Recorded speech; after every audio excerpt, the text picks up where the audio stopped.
Hello everyone and welcome to Tuesday. A few weeks ago I made a vlog called Behind the Scenes of the Fallout Finale, which obviously released after I had released the Fallout 4 finale. In that video I was like, hey, if you have any questions about the finale or the series or anything like that, let me know in the comments and I'll respond to you. And I responded to none of them. So I'm fixing that today, and this is going to be a few last minute things about Fallout. So I'm actually going to read through the comments that are on this video, and if there's any questions or things that I feel like I can elaborate on, I will, because I felt bad that I never get a chance to respond in text, and maybe a video would be a better medium for this anyway. Smeek asks, I loved this series, Steven. It was awesome. How were the other music selections chosen for the finale besides the one you mentioned? Was it an inspiration that struck or as a result of something that happened in the game? So the one I mentioned in the video, I believe, was Family Jewel's rendition of the Doom main theme, E1M1, I guess is the name of the song. All of the other music that was chosen it just goes through a very long, arduous process. Honestly, and this goes not only for something like the Fallout finale, but like just anything I do, I feel like selecting music is the hardest part. I really do. Like there's certainly some times where the music feels I don't want to use the term throwaway, but like it's fine, it's passable. There's times where, you know, on the vlog, I just choose something upbeat, and I'm like, yeah, I like this, and then I go with it. But there's other times where, you know, specifically whenever I'm working on like really artsy vlogs or things like that, where I spend forever choosing music to go behind certain montages or certain moments. And I think that's one area where if people haven't spent a lot of time trying to do it, may not be aware of how hard it is to do well. Capturing just the right piece of music for the moment is actually really hard. So whenever I was working on the Fallout finale specifically, I just kept listening to track over track over track over track over track, like trying to figure out exactly what I wanted to include. Bmaster4114 says, I know this is completely unlikely, but would you ever replay Skyrim? I know it's been asked as a joke, as well as asked by those not knowing that you've played it, but would you ever play it again with a new setup and such? And then they talk a little bit about how Emil replayed Earthbound, and you know, the commentary changed obviously because there was like I think it's like a 10-year gap between the first time he did it and the second time. Obviously there's some pretty big differences between that comparison. Earthbound is a much shorter game. The quick version is no, I would not. I think that there's basically a 0% chance I would ever replay Skyrim. And I know people bring it up to me seriously, like, hey, there's mods, there you could do this, you could do that, and I am just not interested. That being said, I still love the series. I still love the Elder Scrolls series. I still love Fallout the series. And even though I have no plans to ever return to Fallout 4, no plans to ever return to Skyrim, it doesn't mean that I wouldn't be interested in playing more of those games. So I'm not going to play Skyrim again. It's almost certainly never going to happen, but there will be an Elder Scrolls 6, and when there is, I will play it. And anyone who liked Skyrim will probably also like the Elder Scrolls 6, because it's gonna feel really similar. Steven Staver says, does Breath of the Wild count as the next big LP, or is there another game you're considering for your next epic storytelling LP like Skyrim and Fallout? Breath of the Wild falls under a slightly different category. It's the same category that I would put like Red Dead Redemption under.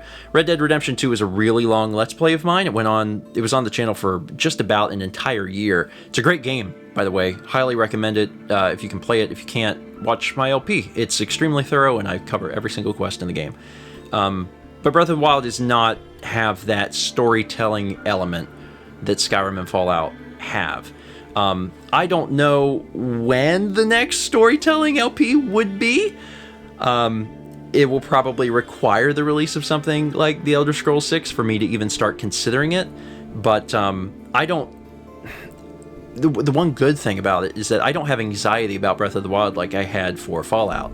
And that's good. Like, I can just sit down and enjoy myself playing Breath of the Wild. When Mao and I have been playing it on Fridays on Twitch, it's a great experience. I just get to enjoy the game. Whereas with, Skyrim and Fallout, the games were enjoyable, but there was so much extra mental anguish that surrounded it because I knew that I had to craft this thing in this certain way. So, as far as like next big LP, it counts because it's big and it's going to be on the channel, both on Twitch and Steven Plays for a long time. But I don't know when the next like storytelling LP would arrive. Yankee Gamer 92 says, did you ever die when you went through and wrecked Nuka World? Also, are you going to do a bonus episode with Nora and the hairbrush junk check craziness?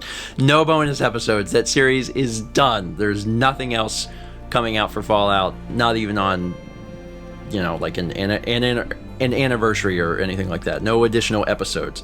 Although memorable moments are a thing. But did I die when I went through and did the Nuka World episode? Yes. I think I did die in the finale a few times, but the nature of that specific episode, the nature of of the finale, is to present it more like a film, and obviously any of that stuff gets cut out. And the easiest way to do that, and I think the way I did that in the finale, was just go back to whatever the most recent loading screen was and just do it again. I didn't die much, maybe twice, but yeah, I think I definitely died like 2 times. Cameron Matthews says, if you were to choose your single favorite moment in Fallout 4, what would it be? That's hard. There's some really good moments throughout the series. Not only from like my series, but then also just the game. I think one of the best notes in all of Fallout 4, like the main story reveal, which I won't spoil, but like the main story reveal where you've been searching for your son and you finally get to that point. That's a big high note, I think. But the highest note in the game, the part that I think tugs the most emotional heartstrings in a meaningful way, is actually Blind Betrayal, which has to do with Paladin Dance. That whole storyline, that specific quest, there's some really good dialogue for that. And it's not that the game as a whole doesn't have good dialogue. I think for the most part it does. But that mission specifically just really sticks with you. I really liked that one. Jithery Jackanape says, odd question, but how many total rib cages did you collect in total by the end? So I actually forgot to include this in the behind the scenes video, which was stupid. I mentioned it, I think, on a breakfast stream after. I lost all my rib cages. Like, I didn't lose them in the sense of they got deleted. I lost them in the sense of I misplaced them. And I know that sounds insane, but that's what happened. When I was still regularly doing Fallout, I was saving all of the rib cages and I was putting them somewhere safe so I wouldn't accidentally use them whenever I was doing workshop stuff. And then I forgot where I put them. All of them. So when it came time to do the finale and do this plan that I had, I was like, oh, they're going to be in the basement, it's going to be great.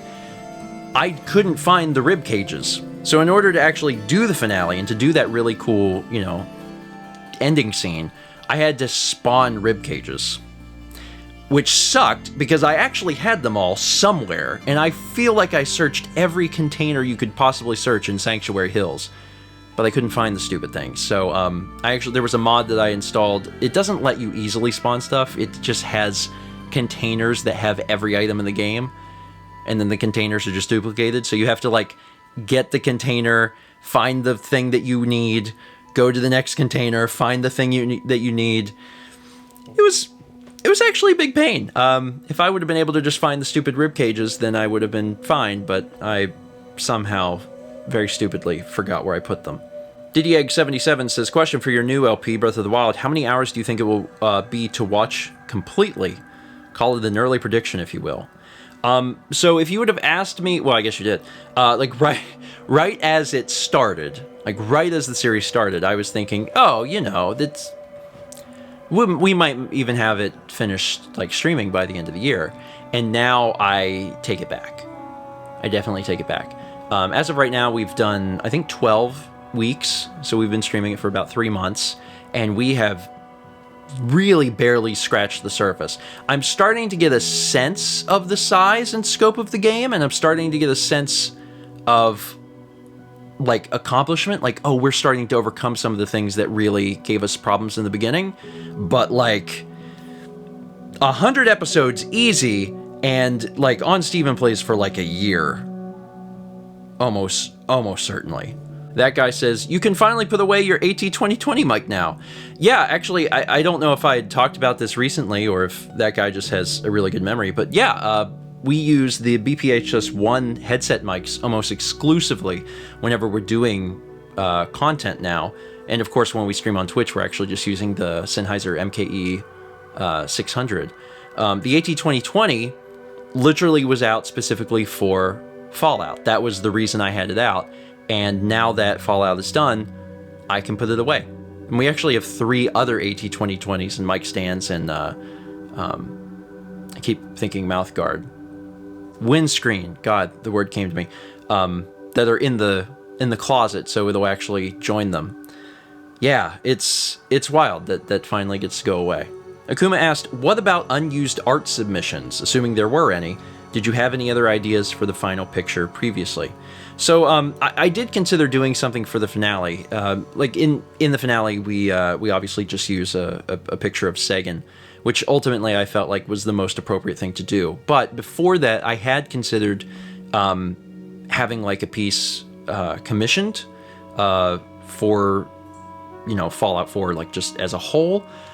And I thought about it for a while, but then eventually I was like, I knew I wanted to put the part in about Sagan, and I decided it would just be best to end on that because it's, that's a heavy moment, and I would rather have that as the very, very last thing after everything else has been enjoyed.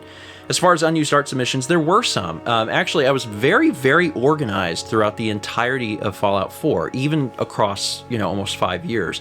And I have a folder on my computer that has all of the Fallout 4 art submissions, and it has them by date and time, and also obviously has the artist's Twitter handle as well. So I had all that stuff sorted, and I just kept it in a folder, and then if I knew I was going to use it for an episode, I would append the episode name or episode number to the file name.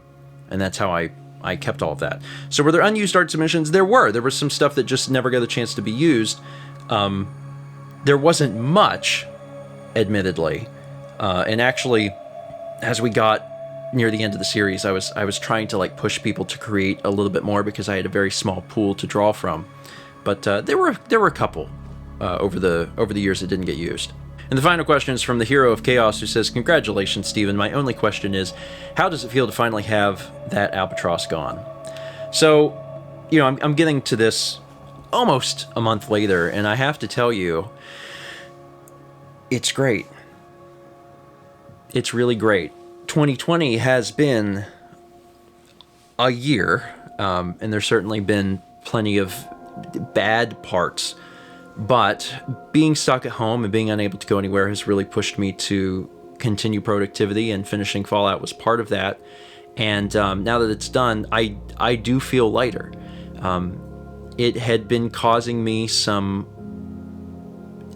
some mental distress that is really hard to formulate into words.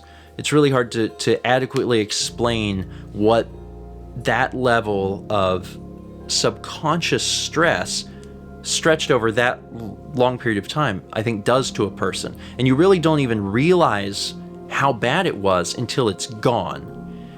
And I feel lighter. I really do. It's also allowed me, obviously, to set my sights on 2018 vlogs, which have been coming out as I'm able to work on them here on the vlog, and that's been nice.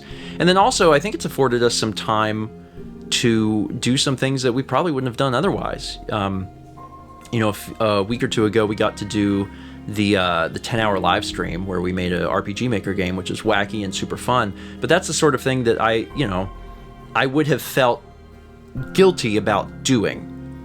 There's so much guilt. Guilt really, really dictated so much in my life while Fallout was around, because when I would work on other things, other projects, or even just stuff for leisure, I would think, you should be working on this other thing. Now, I'm still dealing with that a little bit working on the 2018 vlogs, but it's a lot better, and that's because I can get individual things done. So when I release a 2018 vlog, it's like, oh, well, look, you accomplished a thing. Whereas Fallout was these big pieces of grandeur, and it was a lot of work to make one single episode. So the guilt ratio was not really in my favor. It was like, it's going to take forever to do this thing, and if you if you want to get this episode of Fallout out in a somewhat timely manner, you should just not do this thing that you want to do. So that's been nice. Overall, it's been wonderful. And of course, I'm still working on 2018, and I can't wait to have the same conversation about those vlogs when it's all said and done. Hi, bud. Kev came up to see me. How you doing? You a good boy? Oh, he's a stinker. All right. That was different for me, but I hope you had fun. There was just a few questions. I never got around to answering them, and I was like, no, I'm gonna do that and make sure that I force myself to do it by making it the subject of the vlog today. Again, really appreciate all the support we had on the Fallout 4 series, but then especially the finale. And this, I do believe will probably be the last piece of media that I make talking about the game, and I'm okay with that. That's one other thing. Now that it's been a month, I have moved on. It's not taking up my thoughts, whether conscious or subconscious, and that's one of the things I really love. Actually, did I enjoy my time with the game? Yeah, I did. But will I talk about it much, if at all, from this point forward? Probably not. It'll exist, and I hope people will stumble across it in the future and enjoy the playthrough and all the stuff that we managed to do in it. But as for me, I'm done. I left my mark. Time to move on to the next thing. Thank you so much for watching, and as always, let's meet back tomorrow, shall we?